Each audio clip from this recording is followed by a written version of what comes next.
Alors donc pour la partie démo, donc je vais devoir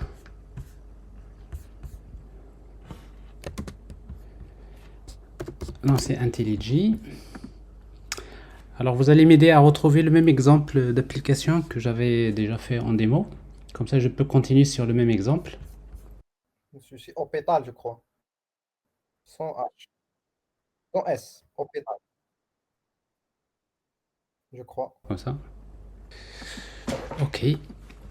Alors c'était ça l'application. Alors l'exemple qu'on avait créé, donc ça nécessite la base de données MySQL. Donc je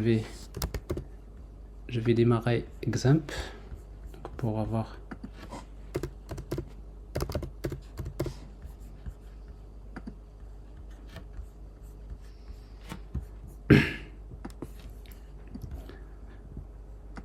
Alors j'ai démarré example.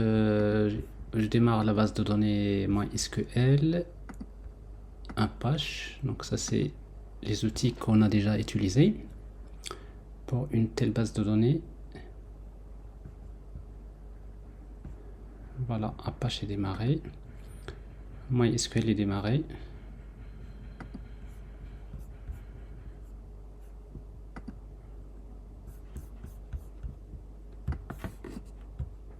Alors les numéros de port pour MySQL c'est 3306. Donc c'est bon. On est bien ça. Voilà. Alors je démarre l'application telle qu'on l'avait créée. Alors le port par défaut c'est 84 qu'on a utilisé, c'est le port 8084. Et je vais utiliser un browser pour voir mon application. Donc le port 8084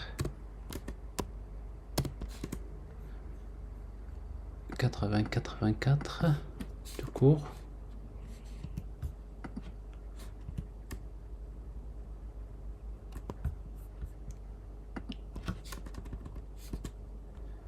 Voilà.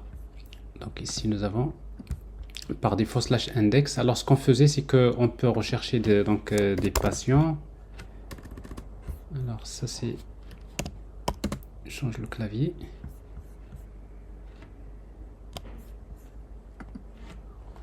Alors ici donc on peut faire la recherche, la pagination et après la suppression. Donc avant de faire la suite, donc on va créer une page. En fait, on va créer une page template. Alors donc pour créer une page template, qu'est-ce qu'on va faire? Donc nous aurons d'abord besoin d'ajouter la dépendance.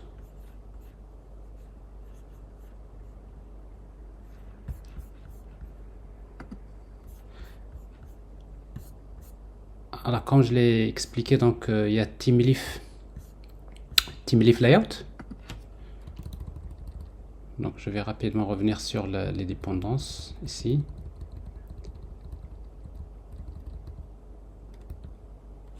Alors c'est celle-là. Donc TeamLeaf Layout Dialect. Donc on va la chercher. Bon, comme ça je vous montre. Donc TeamLeaf Layout Dialect Spring Boot Maven. Alors ça c'est la version 3.2. Donc je prends cette dépendance et on va l'ajouter à notre fichier .xml. Donc ça c'est TeamLeaf. C'est la première des choses. Alors nous aurons besoin également d'ajouter Spring Validation. Bon, ça on va le faire après. Donc ça c'est... Alors ça c'est autre chose. Bon, ça c'est la première des choses. La deuxième, c'est que nous avons besoin de créer une page template. Donc directement dans le dossier template, je vais créer un fichier HTML file que je vais appeler template 1 HTML.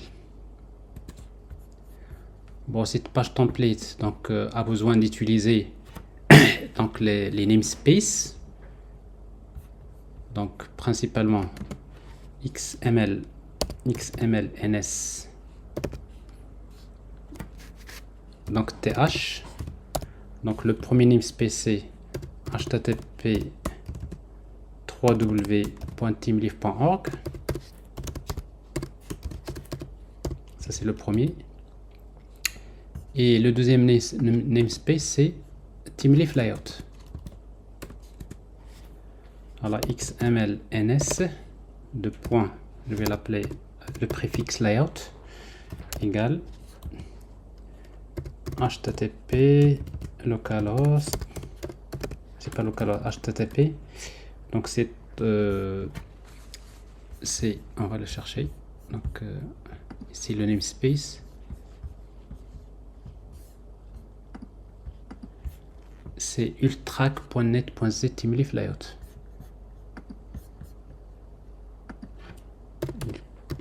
ultrac.net.nz / teamleaf layout. Teamleaf layout / layout. Donc ça c'est les deux namespaces. Alors ensuite nous avons besoin d'ajouter donc ici en fait tout ce qui est CSS JavaScript, donc on a déjà ici. Donc j'ai besoin d'utiliser donc WebJars. Oui. Il y a des erreurs de frappe au niveau des namespaces. Ok, donc je vais le corriger. Donc je vais prendre donc Bootstrap. Je vais utiliser donc WebJars, Bootstrap Icons comme j'ai déjà fait.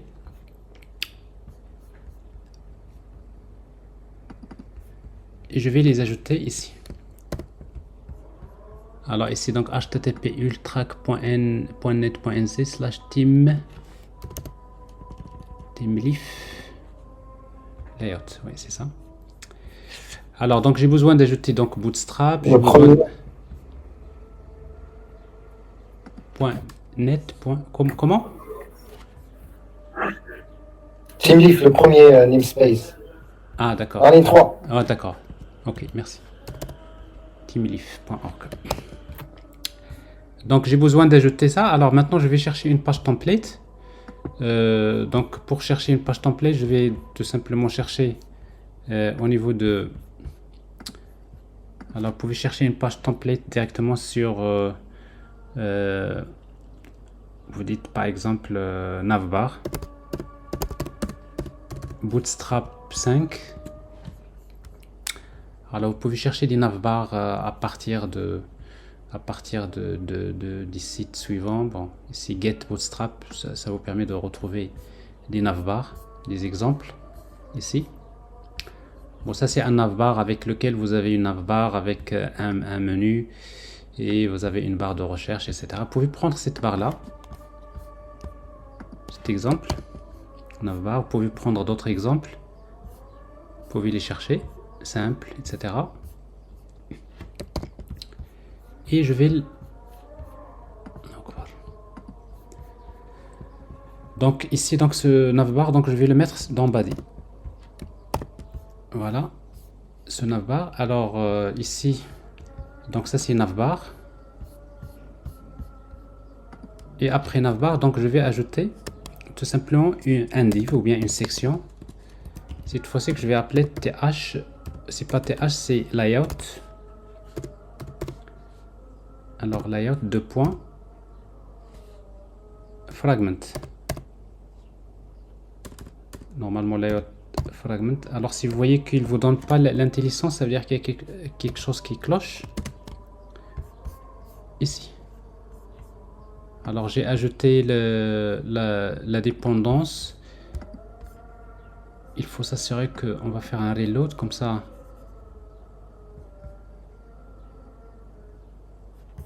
Est-ce que c'est la bonne version? Donc ça c'est... Voilà. Et c'est là.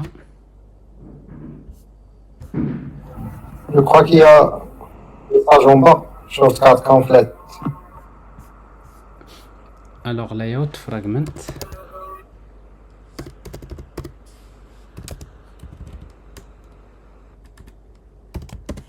Non, il y a quelque chose qui cloche. Alors XMLNS http ultrac.net.nz slash themeleaf layout. Bon, normalement, pas de souci. XML NSTH.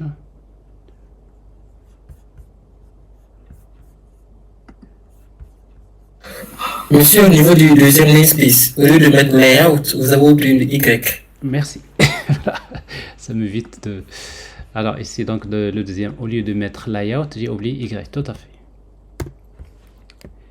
Parce que généralement quand on se trompe, parce que quand vous mettez sur IntelliJ, si vous mettez par exemple layout, donc il va le retrouver facilement. Et si vous mettez deux points layout, deux points layout,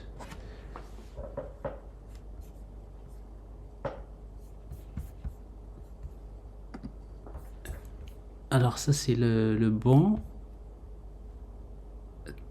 la bonne dépendance, et ça NZ, donc ici 3W tout simplement. Il manque un 3W dans le namespace.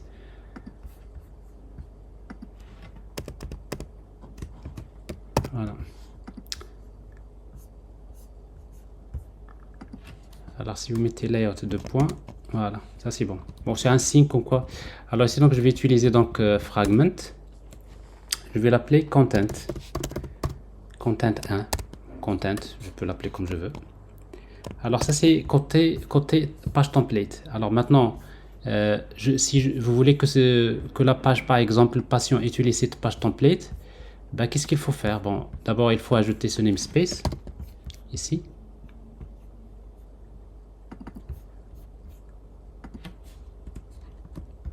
Alors ici donc vous avez toujours les deux namespaces. Le premier on l'a déjà fait. On va ajouter ce namespace themeleaf layout et on va ajouter layout decorate. Layout decorate avec la page qui, je vais la décorer avec la page qui s'appelle template 1. Alors template 1.html. Bon, c'est-à-dire je vais la décorer avec cette page template. Alors si vous faites ça et vous redémarrez, donc on va essayer d'afficher à nouveau donc notre page ici.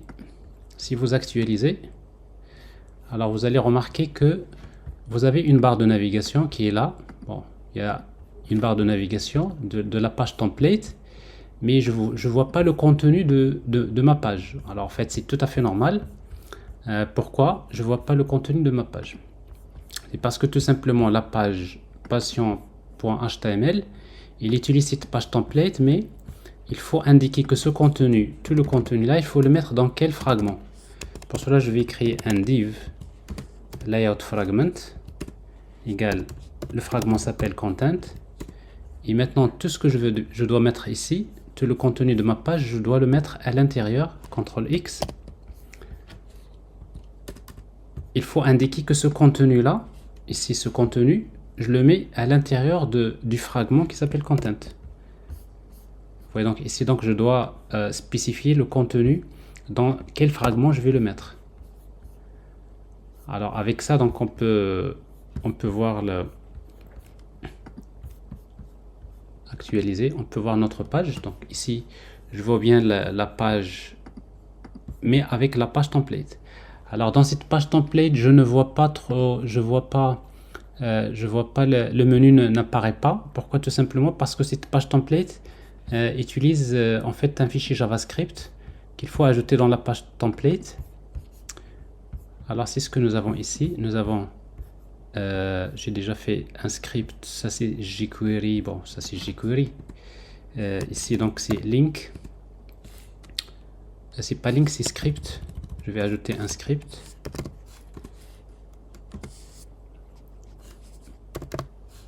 Donc source directement. Alors c'est /webjars. Ça se passe dans Bootstrap. Cette fois-ci la version JS, dans lequel il y a un fichier qui s'appelle bootstrap.bundle.js. Alors en fait ça c'est le fichier qui est utilisé par cette page template. Alors maintenant si je visualise si je visualise ma page,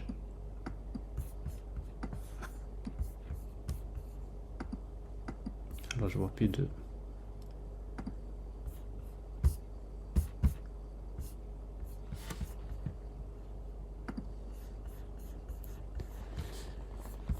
Alors j'ai un petit souci dans cette...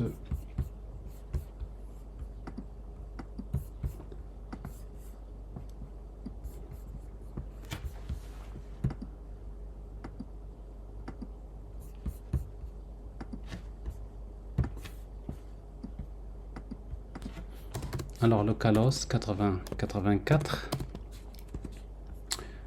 Donc je vois ici, cette fois-ci, vous voyez, donc il y a un menu qui apparaît là. Et je peux personnaliser ma page template.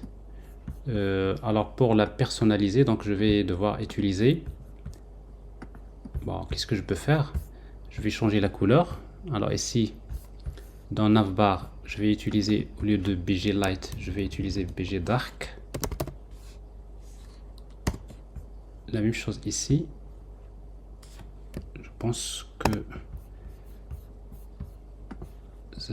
ça pourrait s'arranger comme ça. Voilà, c'est dark, mais l'autre il doit rester, c'est pareil. Alors ici, je vais chercher. Là c'est également dark.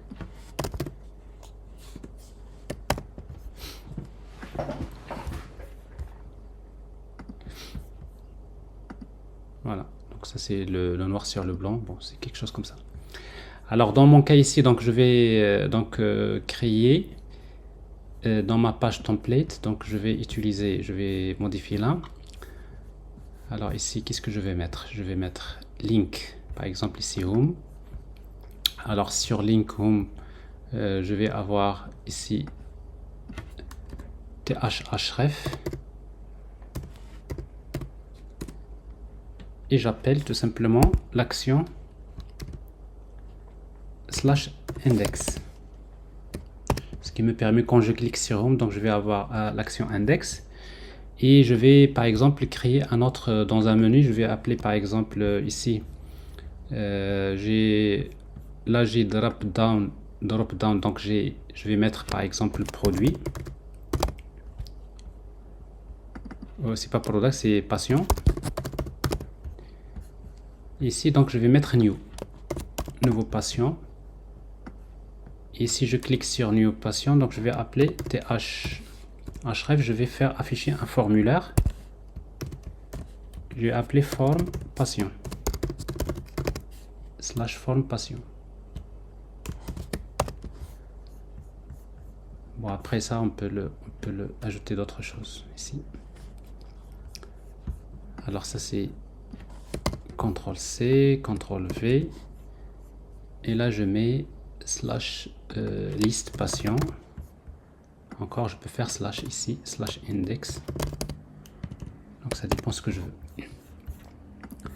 Alors ce qui me donne quelque chose comme ça. Ici donc j'ai passion et j'ai un menu new. Donc si je clique sur new, donc je vais faire appel form passion. Alors maintenant form passion, ça va être un formulaire que je vais créer. Ben justement c'est ce que je vais faire. Pour créer le formulaire passion, je vais créer une autre page. Je fais copier-coller passion, CTRL V, que je vais appeler form passion.html. Donc form passion utilise la même page template. Alors maintenant il faut juste revenir à passion. Maintenant on n'a plus besoin de garder ça. Ici CSS, Bootstrap et tout ça dans passion, donc je le supprime. Donc ça c'est le titre, c'est tout simplement passion. Pourquoi on n'a plus besoin? Parce que maintenant nous avons tout ça dans la page template. C'est-à-dire une fois qu'on le fait dans la page template, on n'a plus besoin de le faire dans les autres pages. Ici je supprime la même chose. Je n'ai plus besoin, donc ça c'est nouveau passion. Alors ça c'est le contenu. Je supprime tout ce contenu là. Et je vais créer un formulaire. Et donc pour créer notre formulaire, je vais utiliser form. Alors le formulaire il va utiliser th action. th action. Et je vais appeler save passion.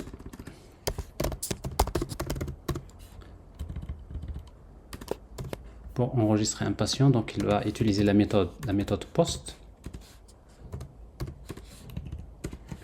Bon, ici donc on va créer un formulaire dans lequel on va mettre les champs suivants. Donc je vais utiliser Bootstrap un div avec par exemple margin. Bon, je vais utiliser B par exemple 2 pour créer un peu de l'espace. Et je vais créer un label. Donc ça c'est pour saisir le nom du patient. Alors ici donc je vais utiliser la classe form label. Je vais créer un autre champ input type égal à texte, name égale name. Alors maintenant il va falloir regarder la classe patient, comment vous avez appelé les champs. Vous voyez, donc je l'ai appelé nom, donc je dois mettre nom. Date de naissance, malade, donc il faut utiliser les mêmes noms des champs. Ici donc c'est nom. Je vais utiliser la classe Bootstrap form control. Et je vais créer un span pour la validation, pour les messages d'erreur, dans lequel je vais utiliser th errors. Et on va voir, donc ici on va afficher un message d'erreur correspondant au, c'est-à-dire patient. Alors je vais revenir au message d'erreur tout à l'heure. Donc je crée d'abord le formulaire. Je vais faire copier-coller. Alors ici donc ça c'est la date de naissance. Alors le champ c'est de type date. Il s'appelle date naissance. Et je fais la même chose pour l'attribut malade. Alors pour l'attribut malade, donc je vais utiliser un champ de type checkbox. L'attribut s'appelle malade. Alors ici donc je vais utiliser form check, bootstrap form check, form checked, check input. Et après je vais créer un champ pour le score. Merci. Alors le score, donc ici je vais l'appeler score. Ça c'est type c'est texte. Et là on va utiliser form control.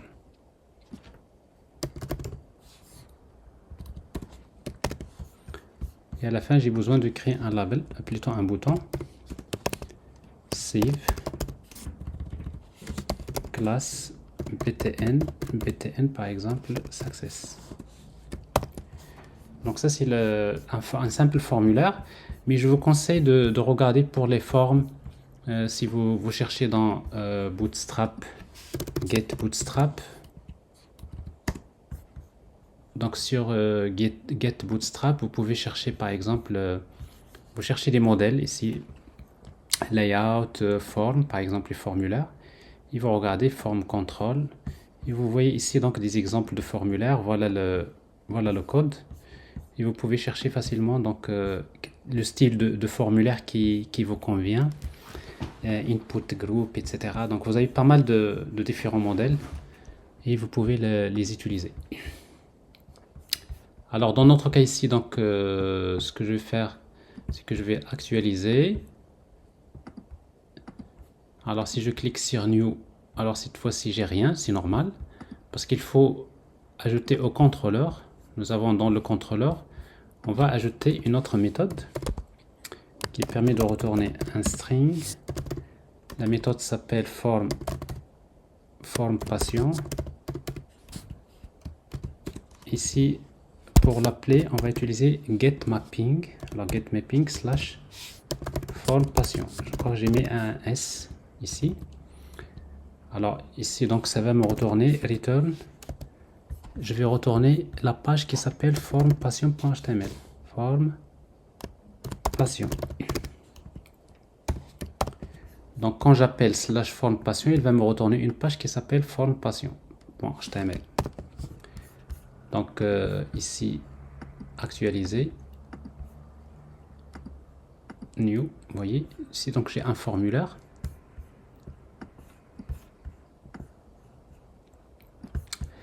Bon, le formulaire, il prend toute la largeur de la page. Alors maintenant, dans ce formulaire-là, pour saisir les données d'un formulaire, j'ai besoin d'afficher des données par défaut. Alors, c'est quoi les données initiales? Tout simplement en faisant un appel ici au modèle. Donc, je vais déclarer le modèle. Et dans mon modèle, je vais ajouter un attribut qui s'appelle passion. Et la valeur, je vais mettre new passion. C'est-à-dire dans le modèle, je vais créer un objet passion dans lequel j'ai new passion. Et comme ça, dans mon formulaire, ici,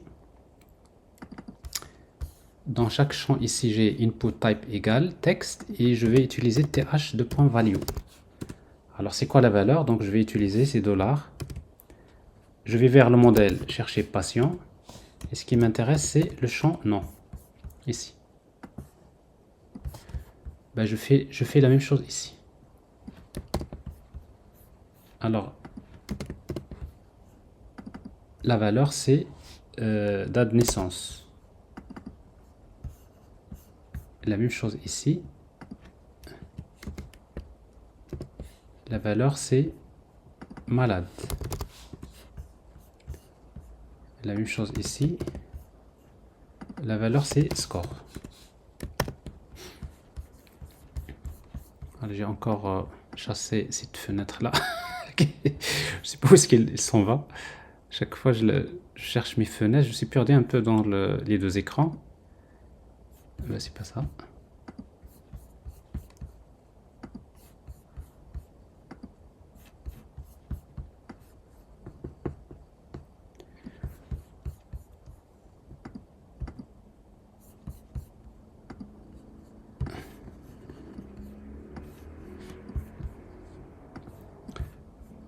Alors donc je répète, donc localhost 8084.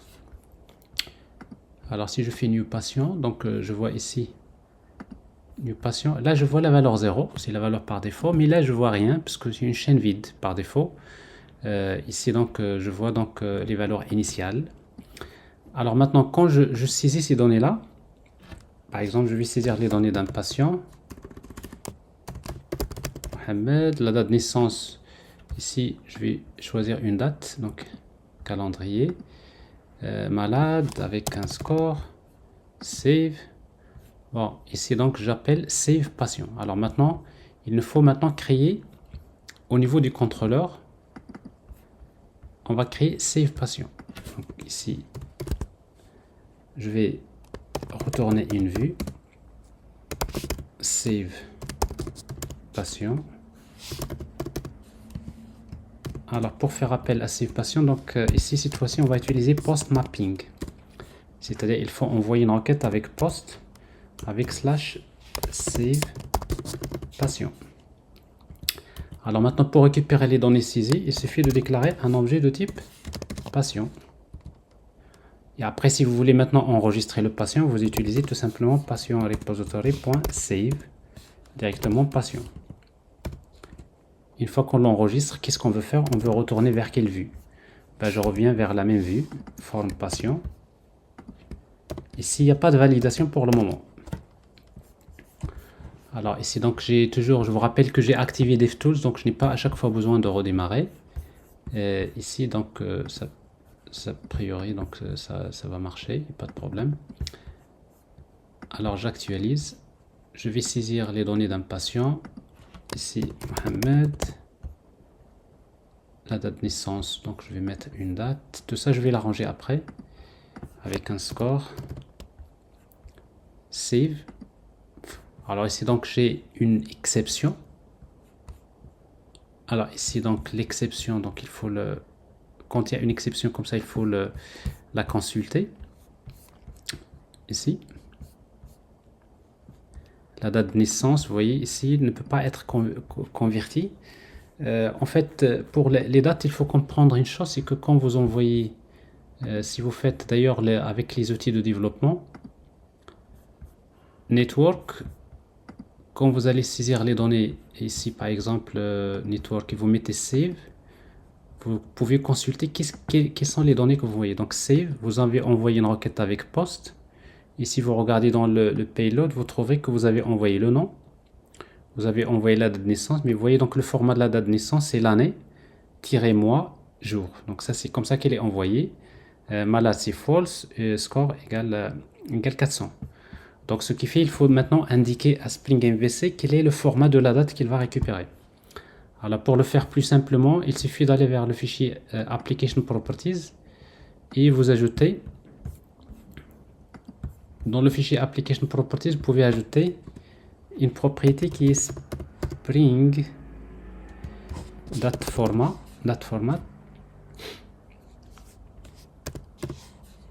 Alors Spring MVC date format. Alors Spring MVC date format. Non, c'est pas le bon. Alors vous avez la propriété ici.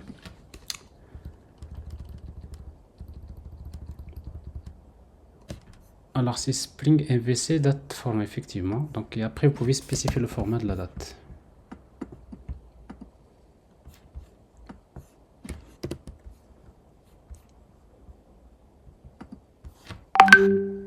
Alors Spring MVC format date.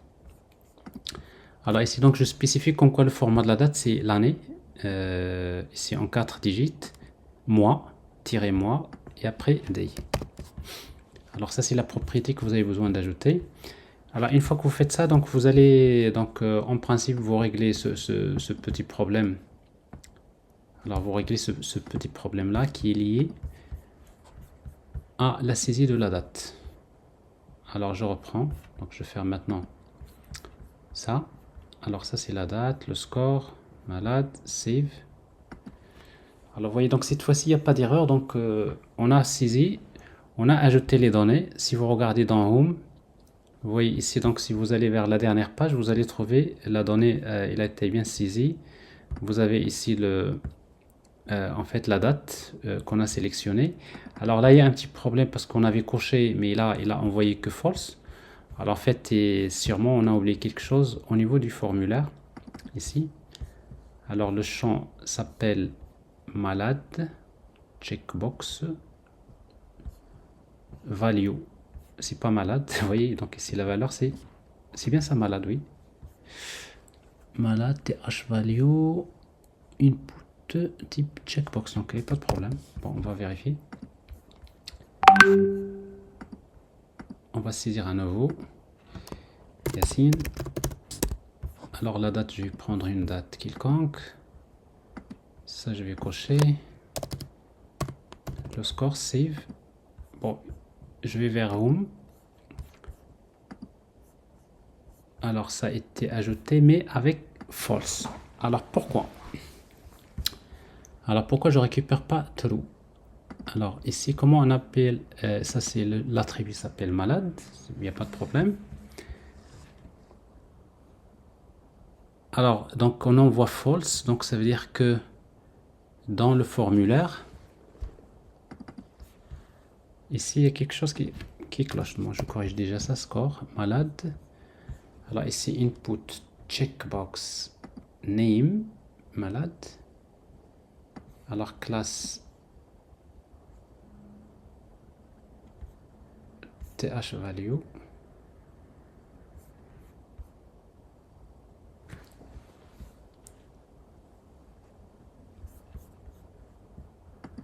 Vous voyez pas quelque chose qui cloche?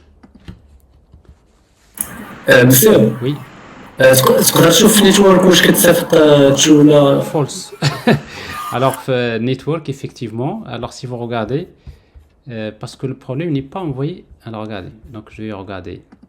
C'est bien de regarder des choses comme ça, les outils de développement. Donc vous regardez network.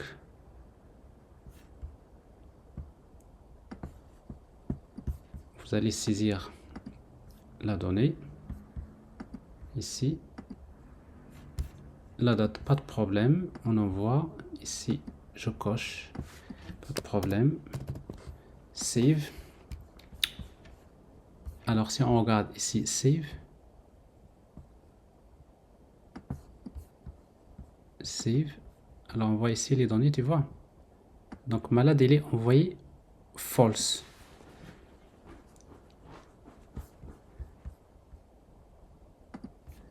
Alors, il est envoyé false. Pourquoi il est envoyé false? Mais input, type checkbox, name, c'est malade. Ah, th value, patient. Point.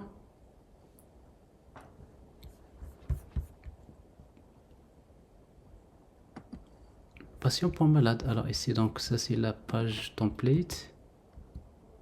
Forme patient.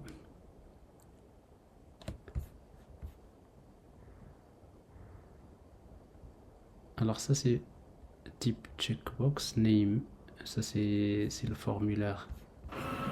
Monsieur, c'est TH check. Ah d'accord, ticket. TH ticket, c'est pas TH value. Merci. J'ai complètement oublié. Alors ici pour c'est-à-dire le checkbox, ici il faut pas mettre TH value, c'est TH ticket. C'est pour malade, pas score. Ah, pas score, ouais. Merci.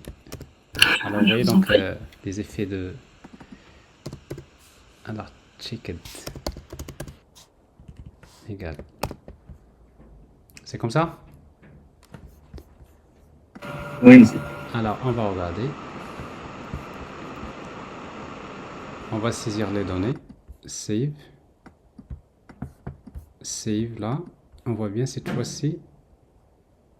Alors, je ne l'ai même pas coché, donc il n'est pas envoyé, ce qui est normal.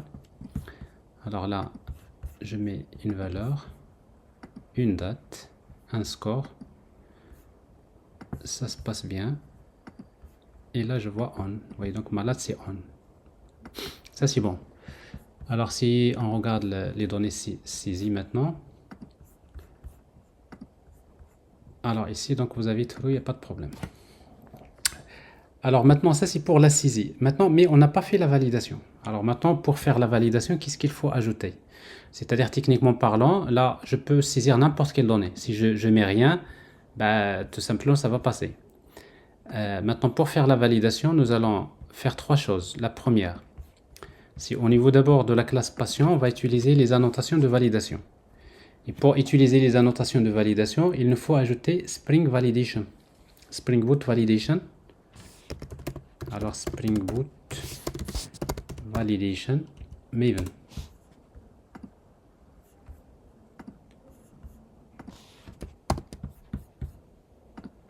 Alors, ici dans le fichier .xml, il faut l'ajouter. Alors, la version, vous la supprimez, c'est pas la peine de la préciser. Quand il s'agit d'une dépendance de Spring, c'est-à-dire dans le groupe IDC Spring Boot Framework, Spring Framework Boot, donc là, vous n'avez pas besoin de Spring Boot Starter Validation. Vous n'avez pas besoin de spécifier la version. Pourquoi? Par défaut, il utilise la version qui est spécifiée pour la version de Spring Boot que vous avez spécifiée. Donc, je fais Update Maven. Donc, ça, c'est la première des choses. La deuxième, c'est d'utiliser les annotations de validation. Par exemple, ici, not empty. Et là, on va mettre par exemple ici size min égale, par exemple, minimum c'est 4, max c'est par exemple 20. Et par exemple, pour le score, on va utiliser plutôt la contrainte min, par exemple 100. Juste pour avoir ici quelques cas.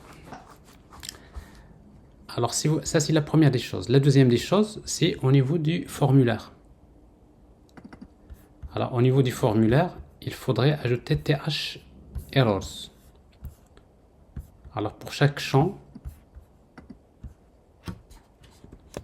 vous allez utiliser TH. Plutôt, vous allez utiliser un span avec l'attribut TH errors. Alors dans Eros, vous allez spécifier, d'abord dans le modèle, il y a un objet patient. Ici, on va utiliser, ici, donc ça c'est le nom. Alors, on va utiliser une classe Bootstrap text danger, par exemple en rouge. Je fais la même chose ici. Ça c'est la date de naissance, sachant que pour la date de naissance, il n'y a pas de validation qu'on a faite. Et je fais la même chose ici pour l'attribut malade, s'il y a un message d'erreur, s'il n'y a pas de validation. Ici, on va faire la même chose pour le champ score.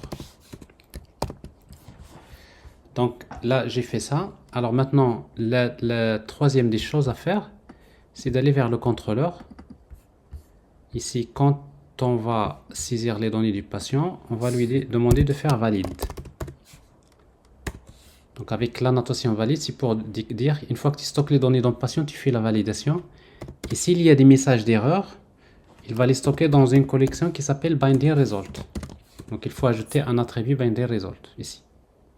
Donc il fait la validation des données. Une fois s'il y a des messages d'erreur, il les stocke dans binding result. Donc ce qui fait que ici, avant d'enregistrer dans la base de données, je vais d'abord tester if binding result has errors. Alors s'il y a des erreurs, bon, je vais retourner vers le formulaire. Je retourne vers le formulaire ici, et dans ce cas-là, on ne va pas faire save. Donc voilà les trois choses qu'il faut faire pour la validation. On va vérifier.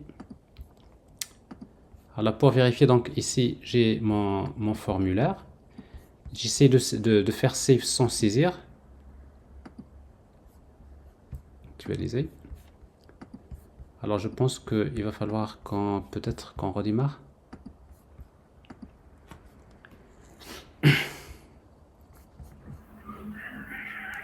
Alors ici, quand on redémarre, vous allez voir, il y a quelque chose. Ouais, il y a une exception. Alors il faut faire attention à ça parce que vous avez ajouté donc des annotations de validation.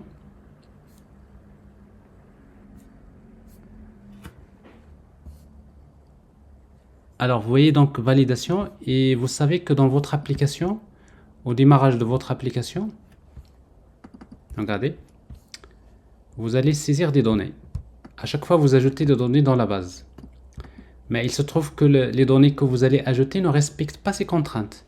Par exemple, vous voulez ajouter un patient avec un score 34. Or, lui, il n'accepte pas les scores. Le score doit dépasser 100, n'est-ce pas? Donc, c'est pour cela qu'au démarrage, vous avez une exception qui empêche l'application de démarrer. Donc, il faut s'assurer que les données que vous avez dans la base et que vous allez ajouter dans la base respectent ces contraintes. Je redémarre. Alors ici, il faut s'assurer que c'est démarré. Maintenant, j'actualise. Vous voyez, donc si vous validez sans rien, vous allez avoir ces messages d'erreur. Vous voyez, donc la taille doit être comprise entre 4 et 20, ne doit pas être vide.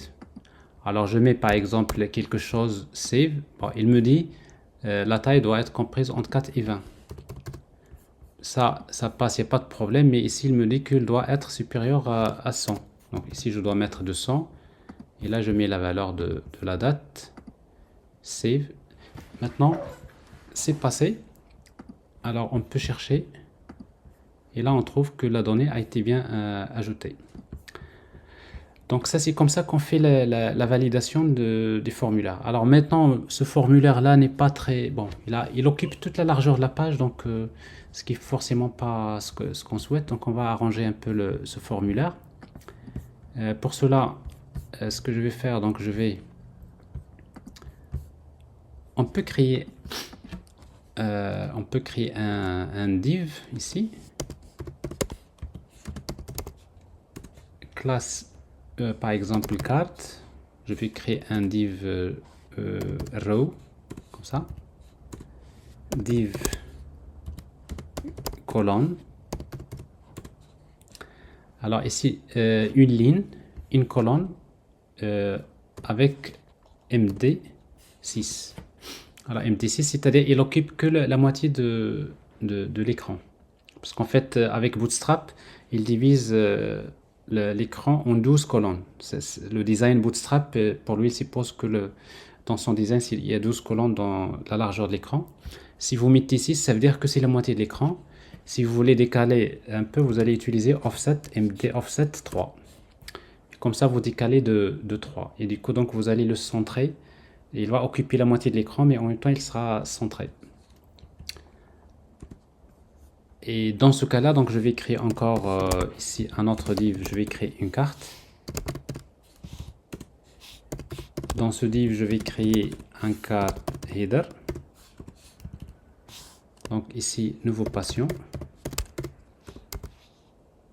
Nouveau patient.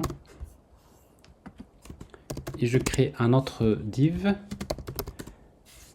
Card body. Dans lequel je vais mettre tout ça. Notre formulaire. CTRL X.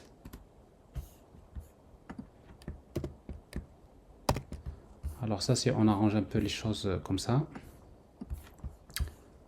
Donc c'est-à-dire que notre formulaire, il est ajouté à l'intérieur de Card Body. J'actualise. Oui, donc vous allez avoir un formulaire comme ça. Ah bon, tout en haut, donc j'ai besoin de faire ma margin. Tout en haut, row. Margin par exemple 3. Margin top 3. Et ça me donne quelque chose comme ça. Oui, donc ça c'est mon formulaire inséré ainsi. Alors ici donc Yasmine avec la date tel score. Là la saisie se fait correctement. Et là on cherche Yasmine. On a déjà fait la recherche. Bon, c'est mal saisi, peut-être. Voilà, je l'ai appelé comme ça.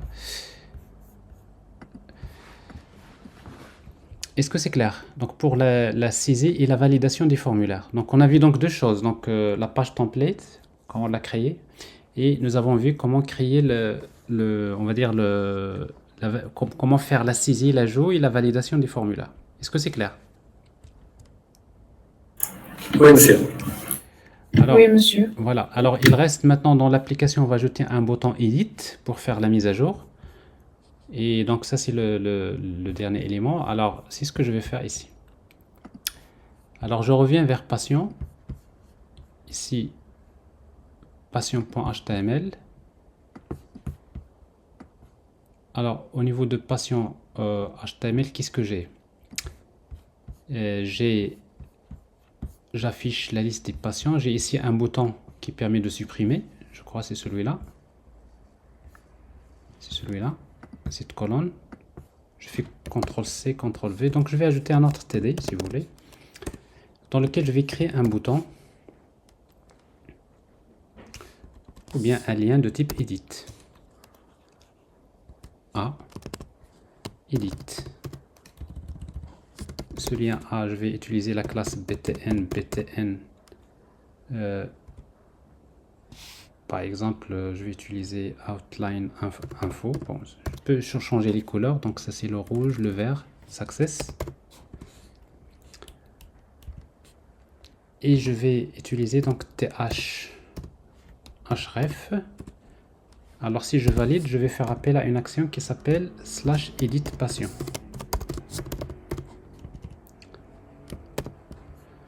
Alors ce qui me donne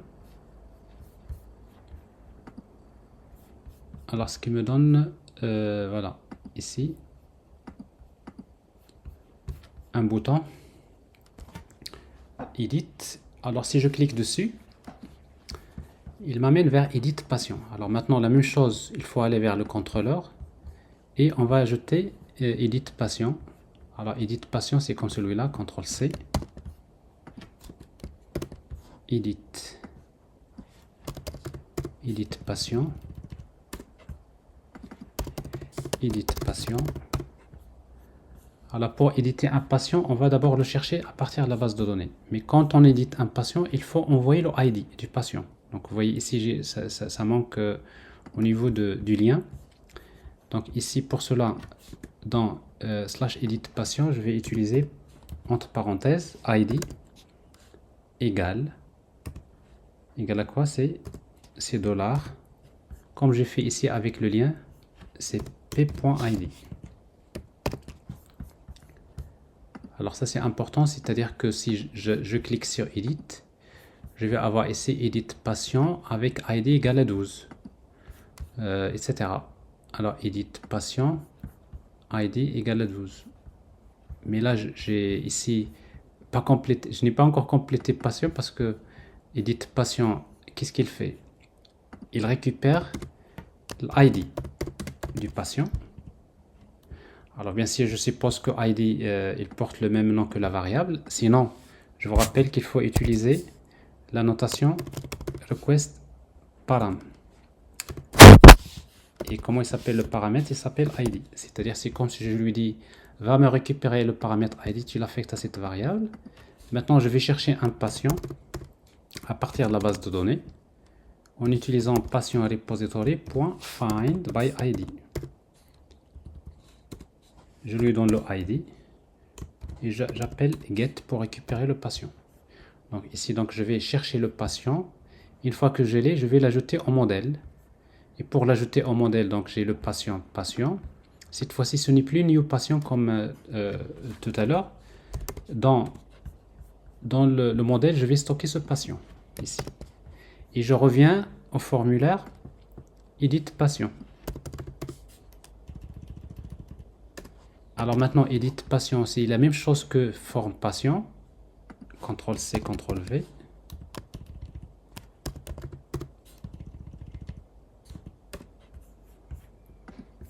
Sauf que dans edit patient, qu'est-ce qui va changer? Ben, ce qui va changer, c'est dans un premier temps, vous allez voir, il n'y a rien qui ça va marcher. Bon, il n'y a pas de problème.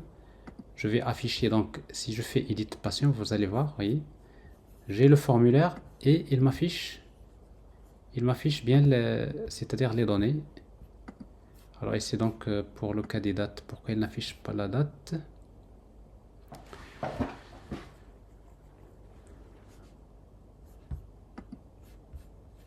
Alors edit patient. Alors on va regarder le cas de la date, pourquoi il n'affiche pas. Je pense واقيلا البروبليم ديال الفورما ديال الداتس. On va regarder, donc on va tout à fait regarder. Alors ici donc alors en tout cas, donc si je reviens, vous voyez, donc quand je reviens au formulaire, vous avez ici th value. Vous voyez, donc th value, j'affiche la valeur. Donc automatiquement, il affiche les données du patient qui se trouve dans le modèle. Et là, j'ai patient.date naissance. Est-ce que c'est mal écrit? Date naissance, donc je pense que c'est écrit bien. Alors, patient malade, et là le score. Ok. Alors ici, donc dans le contrôleur.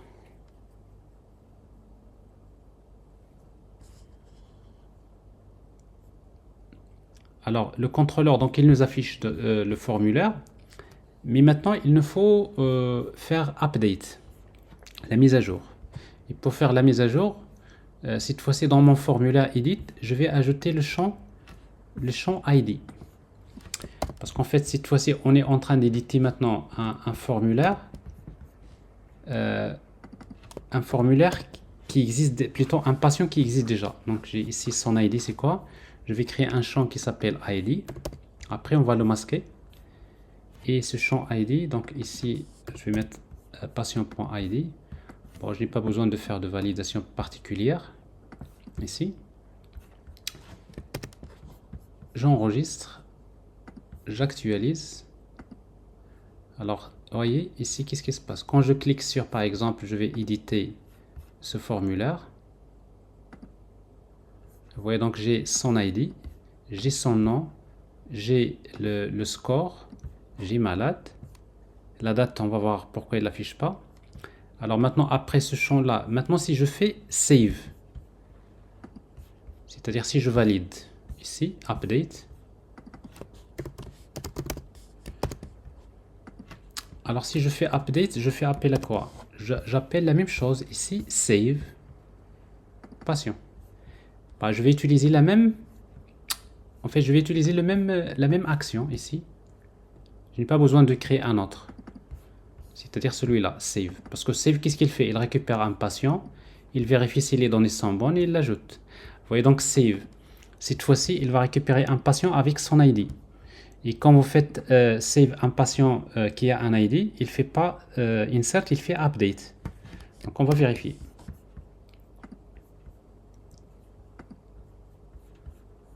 Alors ici, donc vous avez, je fais edit.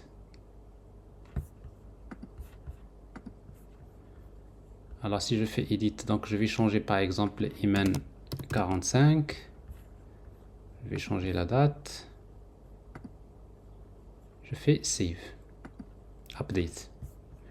Alors maintenant si je reviens vers le formulaire, donc je vois ici, donc il a bien mis à jour le nom, il a mis à jour la date et il a mis à jour le... Voilà. Alors en fait, pour l'histoire de la date, nous avons un petit problème parce qu'en fait, au niveau du stockage de la date, vous voyez donc que nous avons stocké la date en entière, plutôt la date au format datetime, timestamp dans la base de données, alors que dans notre cas, nous avons pris que la date au format, c'est-à-dire date. Donc ce qui fait, si on revient à la classe patient ici, vous voyez donc dans date de naissance, dans GPA, il y a une annotation qui s'appelle date format. Date time, plutôt temporal, pardon. Temporal. Alors pour la date de naissance, on n'a pas besoin d'enregistrer les heures, les minutes, etc. Dans ce cas-là, donc temporal, on va utiliser date. Alors si vous mettez date, c'est-à-dire que vous dites que dans la base de données, je vais stocker que l'année, le mois et le jour. Je ne vais pas stocker les minutes, les secondes, etc. Bon, comme ça, on est en conformité avec ce que nous avons ici. L'année, le mois, le jour. Alors maintenant, pour un peu écraser les données qui se trouvent dans la base de données, ben, le plus simple, c'est d'aller vers le fichier Application Properties. Et dans cette propriété-là, DDL Auto, on va mettre Create. Je vous rappelle que Create, qu'est-ce qu'il permet de faire? Il écrase la base de données. Donc si on redémarre,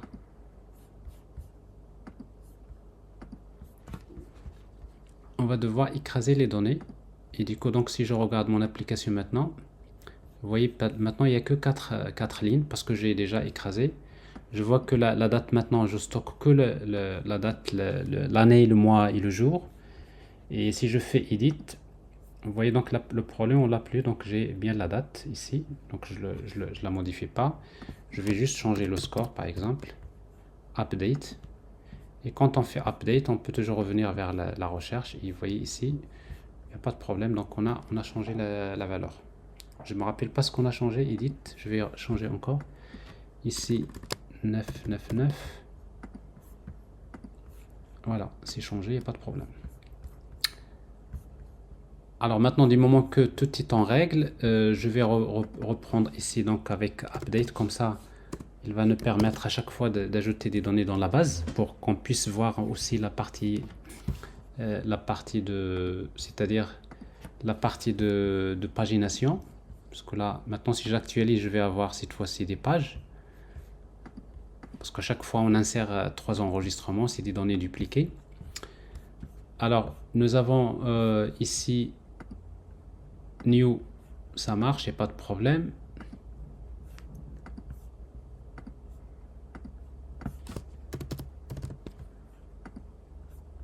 Pas de problème. Alors, supposons quand on enregistre, on veut revenir vers la recherche. Bon, ça, vous pouvez le faire. Comment? Alors, pour le faire, donc c'est au niveau du contrôleur. Par exemple, quand vous faites Save, voilà. Au lieu de revenir vers le même formulaire, vous pouvez faire par exemple quelque chose comme, comme Return Redirect. Une fois que j'enregistre, je vais faire Redirect vers quoi? Vers Index. C'est-à-dire je vais faire appel à /index. Et quand je fais Index, supposons je voudrais faire une recherche. Et si je vais faire une recherche, je vais envoyer directement Keyword. Et ça nous permet de faire en même temps la recherche. C'est-à-dire, je fais ça, redirect vers /index, point d'interrogation, keyword, égal. Directement, c'est patient.getNom. Je vais chercher le nom. Ça vous permet de pointer directement vers l'enregistrement qui est ajouté. Je pense que ça peut faire mieux. Regardez ce que je vais faire. Donc, je vais ajouter un new. Maintenant, Hassan.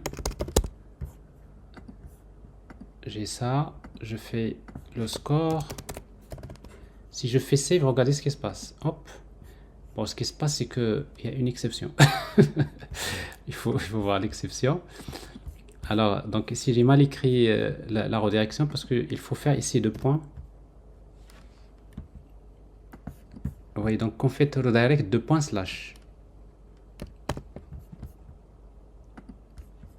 Alors, je reprends. Donc, je vais saisir Hassan, par exemple, la date de naissance, etc. Save. Hop. Vous voyez ce qui se passe. Donc, une fois que j'enregistre, en même temps, vous voyez, vous cherchez Hassan. Comme ça, vous pouvez vérifier est-ce que ça a été ajouté. Bah, en termes de user experience, ça peut être intéressant. Par exemple, ici, donc, je vais mettre Ashraf. Ashraf Lamia. Bon, je regarde ceux qui sont connectés, ce qui me viennent en tête. Alors, je vais mettre le nom. Bon, vous n'êtes pas malade, donc personne n'est malade. Save. Vous voyez, donc automatiquement, quand j'enregistre, il redirige vers index, mais avec keyword égale Ashraf Lamia. Ashram Lamia. Et donc ici, donc, je peux le voir. Donc ici, je peux faire encore edit. Je corrige. Pas de problème. Je vais ajouter un autre. Zakaria El-Momnaoui. Je suis pas malade, monsieur. Oui. Celui qui est malade, qui me le dise.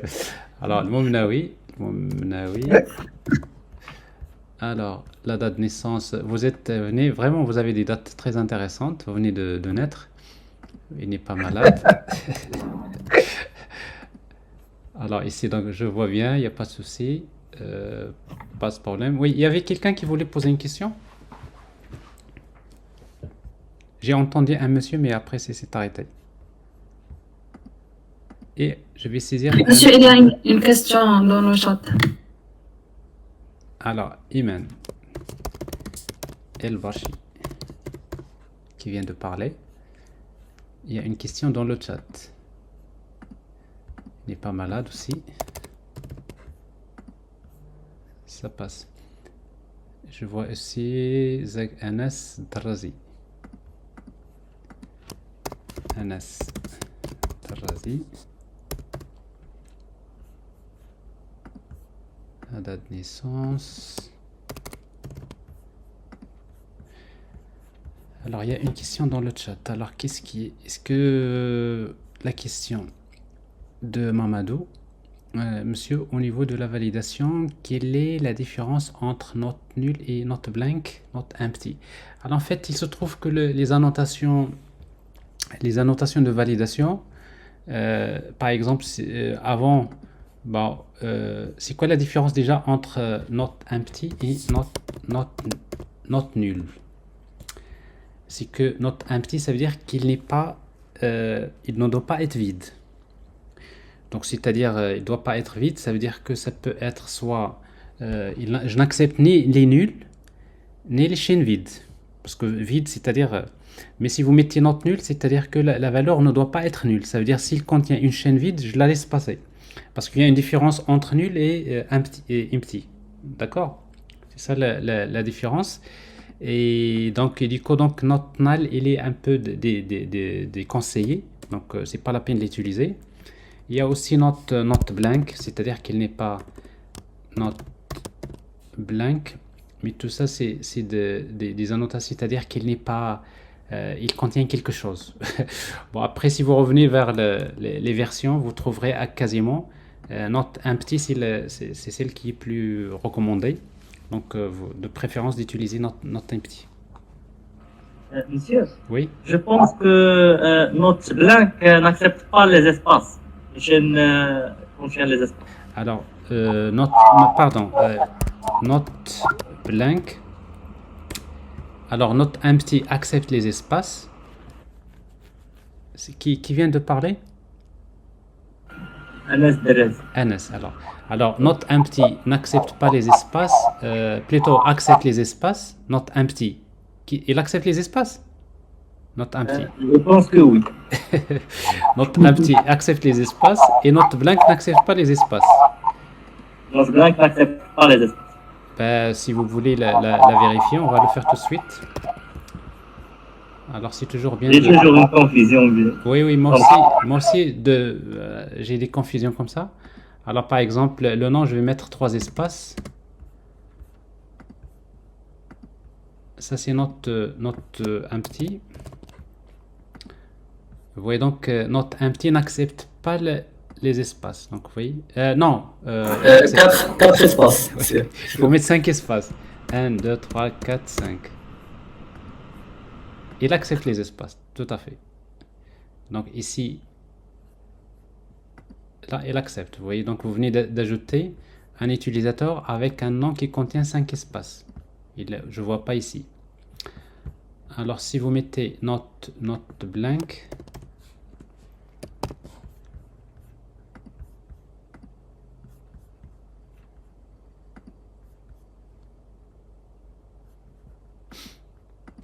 alors not blank, on va mettre les espaces 1, 2, 3, 4, 5.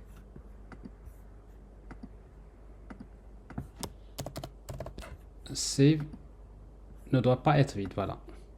Donc ça c'est votre camarade, votre collègue Anas, il a tout à fait raison. Donc c'est-à-dire not blank, ça veut dire qu'il n'accepte pas les espaces. Voilà, donc not blank dans notre cas peut être plus intéressante que not empty. Et l'autre, si vous mettez not null, je croyais que not null il est deprecated à un moment donné. Not null, c'est-à-dire il n'accepte pas les nuls, tout simplement. Il n'accepte pas les valeurs nulles. C'est-à-dire si vous mettez rien. Bon, quand vous faites ça, si vous mettez rien, il n'accepte pas, ne doit pas être comprise, doit être comprise. Ça veut dire qu'il a accepté les chaînes vides. Oui. Donc c'est-à-dire ici dans notre cas, not nul, c'est-à-dire il n'accepte pas que la valeur soit nulle. Mais par contre, une chaîne vide, il la laisse passer. Alors dans votre cas, donc vous mettez ce que vous voulez, donc not empty ou bien not blank, ça marche. Alors d'ailleurs, je vous conseille toujours quand vous faites vos activités pratiques, prenez le temps de faire des choses comme ça. Vous testez vous faites plusieurs tests, comme ça vous-même vous pouvez tirer une conclusion. Donc en fonction de ce que vous voulez. Est-ce que c'est clair? Oui, monsieur. Oui, monsieur. Oui, monsieur. Parfait, donc vous voyez donc nous avons fait le tour de cette partie-là. Alors maintenant juste au niveau de edit, il y a quelque chose qui dérange, c'est ça. Normalement quand on édite un enregistrement, il faut pas qu'on modifie le ID. Donc ça veut dire que le ID il faut qu'il soit masqué. Donc dans le formulaire edit patient, alors ici donc qu'est-ce qu'on va faire? On va utiliser champ ID type hidden. Il est là, il contient la valeur, mais il est caché. Alors s'il est caché, donc je dois afficher la valeur, et pour afficher la valeur, vous pouvez créer un autre label ici, dans lequel vous mettez th de point text, et vous mettez la valeur, c'est quoi? C'est patient.id. Comme ça vous l'affichez, mais par contre le champ formulaire il est masqué. Ça c'est mieux. Donc ça veut dire que maintenant si je fais edit, vous voyez ici donc je vois C4. Bon ça on va supprimer ça. Mais par contre je ne peux pas modifier tout simplement. Alors où est-ce qu'il est ce tiré là? Il ne provient d'où? Donc texte. Je mets ici 2 points.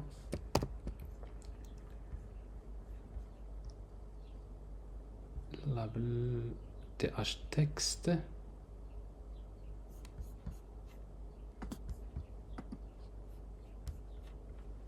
Mais pourquoi j'ai ici un tiret?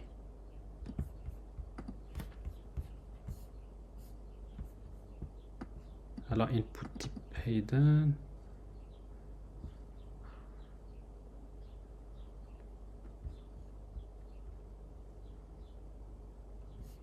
Vient du validation, monsieur, parce qu'il n'y a pas de validation, n'est-ce pas? Non, parce qu'on n'a pas besoin de faire ici la validation. Alors ici donc le champ label. Ah, form label. Donc ça c'est la classe. Alors ici label classe form label. Normalement il devrait revenir à la ligne site web aussi. Ben, c'est bizarre, bon, je vais pas chercher. Mais en tout cas donc il n'est plus là. Mais en tout cas donc ça c'est juste une façon. Voilà, une façon de faire. Donc là, vous faites update, il n'y a pas de problème. Là, je fais la mise à jour. Alors, donc, ça, c'est pour si vous arrivez là, c'est que vous avez déjà compris le principe de Spring MVC. Ça veut dire que vous pouvez commencer à créer donc, vos applications. Tranquillement. Avec, ici, vous avez les techniques de base. Alors maintenant, ce qui reste, c'est la partie sécurité. Donc, c'est-à-dire que moi, je veux que si je veux accéder à l'application, je dois passer par un système d'authentification. Et pour passer par un système d'authentification, donc nous avons besoin d'utiliser donc Spring Security. Bon, il se trouve que la partie donc Spring Security, donc dans la démonstration, il y a pas mal de choses que je dois vous dire. Donc c'est pour cela que je préfère la travailler dans une autre étape, dans la prochaine démonstration, sachant que la partie donc la démonstration de la partie Spring Security, donc vous allez la trouver. Je viens de faire juste il y a quelques semaines avec la formation initiale, la démonstration pour la partie Spring Security. Donc je vais vous laisser les vidéos sur Classroom. Et vous allez donc terminer ça. Vous allez terminer donc l'application avec la page template, l'ajout, la validation. Et vous allez essayer donc de regarder donc sur la partie Spring Security. J'aurai l'occasion d'en parler la prochaine fois. C'est clair, parce que si je commence la démo de la partie Spring Security, donc on est bien parti pour minimum 1h30 parce qu'en fait il y a beaucoup de choses importantes à dire, mais je préfère les traiter donc dans une prochaine séance. Est-ce qu'on est d'accord? Oui, monsieur. Oui, monsieur. Monsieur, concernant la sécurité, Oui. je crois 3 approches. نحاولوا نديروا ديك ديال حنايا نامبليمونطيو هي وحده فيهم. Alors, de toute façon, donc, vous allez trouver sur Classroom, parce qu'en fait, il y a In-Memory Authentication, JDBC Authentication. Donc déjà, bon, nous, on va travailler avec, dans notre cas ici, nous allons utiliser donc l'authentification stateful. Ça, c'est parce qu'on utilise un rendu HTML côté serveur. Et après, vous allez voir dans les démonstrations, donc vous allez voir qu'en fait, on va travailler les trois stratégies. Il y a ce qu'on appelle In-Memory Authentication, JDBC Authentication et User Detail Service. Donc tout ça, ça nécessite un peu beaucoup d'explications. Donc si vous êtes un peu curieux, vous voulez voir, parce qu'en fait la semaine prochaine c'est une semaine de vacances, en tout cas pour nous, pas pour vous peut-être. Donc le week-end prochain il n'y a pas de cours. Donc je vais vous laisser une activité pratique sur Classroom. Donc vous allez compléter cet exemple-là et avec vous regardez donc les démos de la partie donc Spring Security, et qui vous montre dans lequel il y a en fait deux vidéos sur la partie Spring Security. Vous allez voir comment sécuriser. Vous allez voir, très simple. C'est vraiment, il y a beaucoup de choses à comprendre, mais il y a peu de code à écrire. Donc c'est ça ce qui est intéressant. Donc voilà, donc on va travailler les trois stratégies: In-Memory Authentication, JDBC Authentication et User Detail Service. C'est clair? Merci, monsieur. Bonnes vacances. Voilà, donc, bah écoutez, bon week-end et bonnes vacances et bon dimanche. Alors, je Et pars. bonne fin de Et semaine. bonne fin de semaine. Et bon début de semaine, si vous voulez. C'est bon déjà. Ah bah c'est déjà le début de la semaine. Alors, chez Mamadou, il est quelle heure? Mamadou ne parle plus, hein.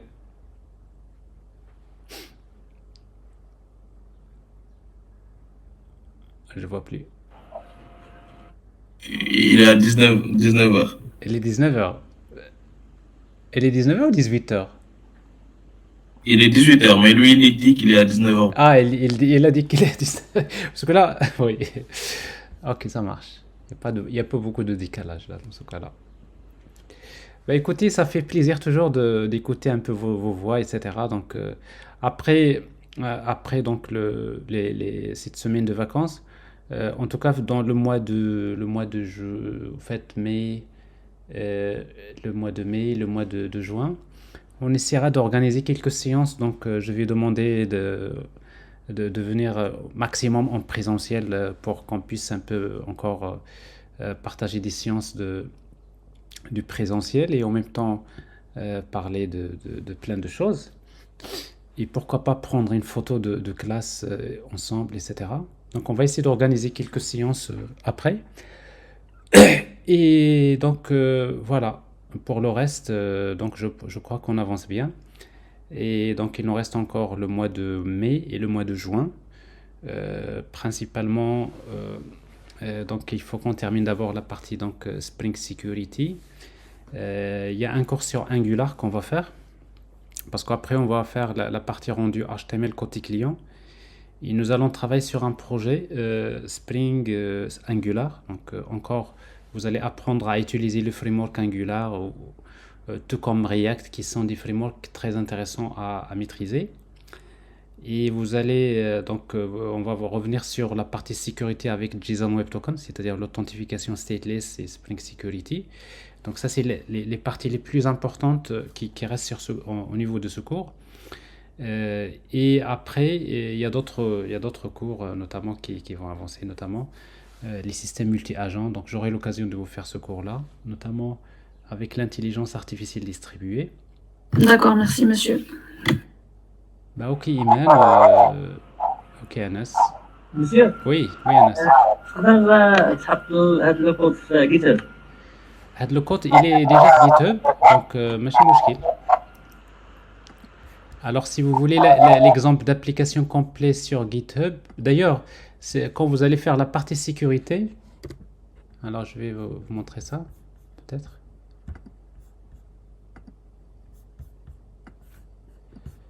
Alors, si vous allez vers mon compte GitHub / Mohamed Yousfi.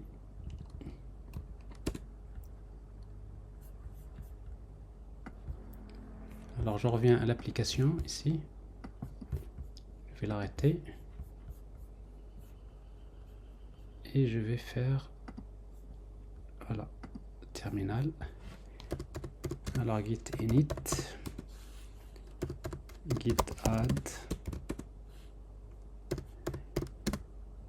git commit.